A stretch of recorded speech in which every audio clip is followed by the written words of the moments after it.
I remember thinking the cake was too large for the number of people in the room. Not because of the size, but because no one was really eating it. Plates sat half-touched, forks resting like placeholders for conversations that never quite started. My 29th birthday felt strangely ceremonial, as if everyone had agreed to perform the evening rather than experience it.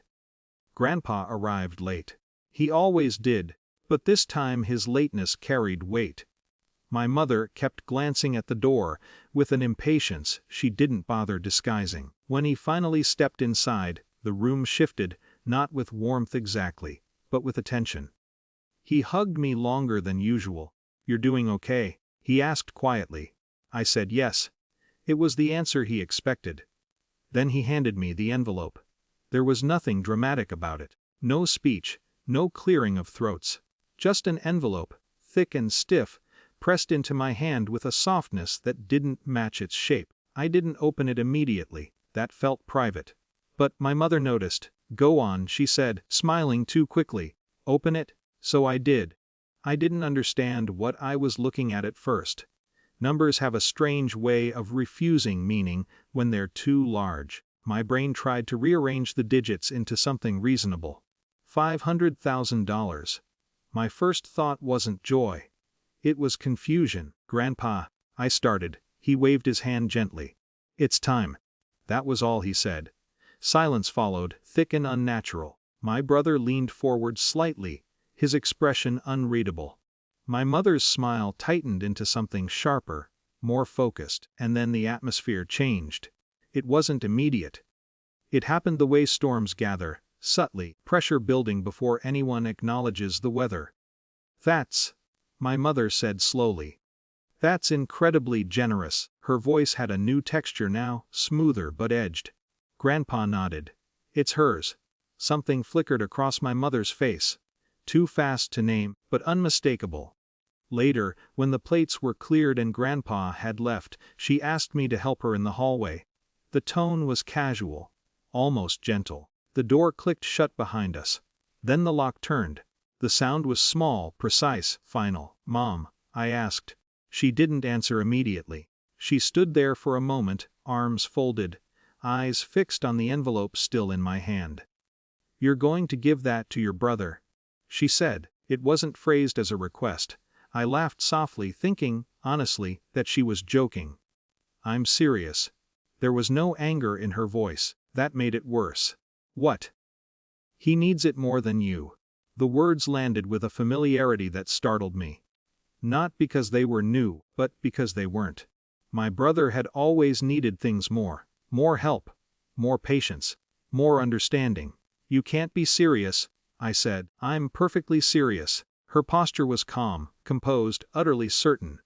"You're doing fine." "He's struggling.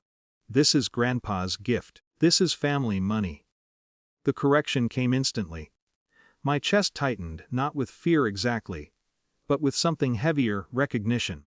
Old patterns resurfacing. "You're not taking this from me." "I'm not taking anything," she said evenly.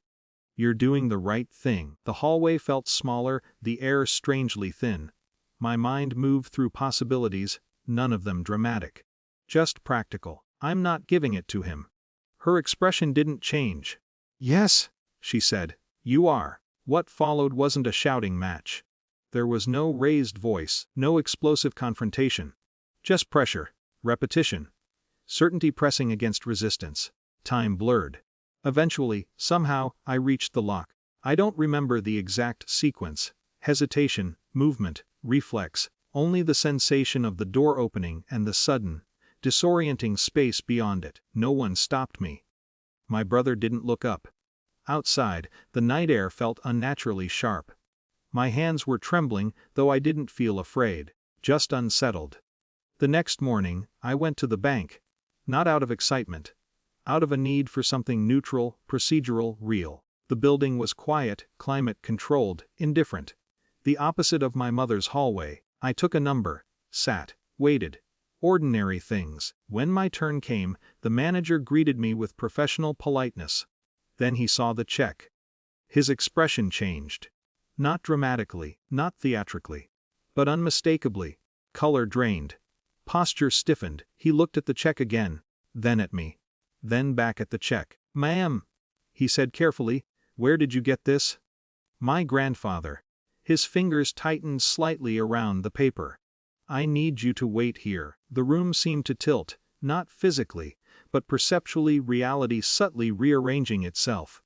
When he returned, his composure had thinned. "Ma'am," he said quietly, "I need you to call the police." The words didn't register immediately. "I'm sorry." "There's an issue with this account." An issue, such a small word. But everything shifted. Questions followed. Conversations behind closed doors.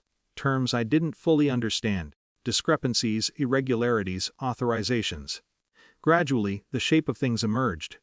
The account wasn't what I believed it to be. Neither, it seemed, was the money. My mother's name surfaced more than once. Not accusations. Not conclusions. Just facts aligning into something deeply uncomfortable. By the time I left the bank, the envelope felt different in my hands. Not heavy, hollow. I didn't go home. I sat in my car for a long time, staring at nothing in particular, feeling a strange, dislocated calm. There was no triumph in it, no sense of vindication, only clarity. The hallway, the locked door, the insistence, they rearranged themselves in memory, no longer emotional but structural, pieces of something larger I had never fully seen. I turned off my phone. Not out of anger. Out of necessity. Some realizations don't explode, they settle. Quavocably.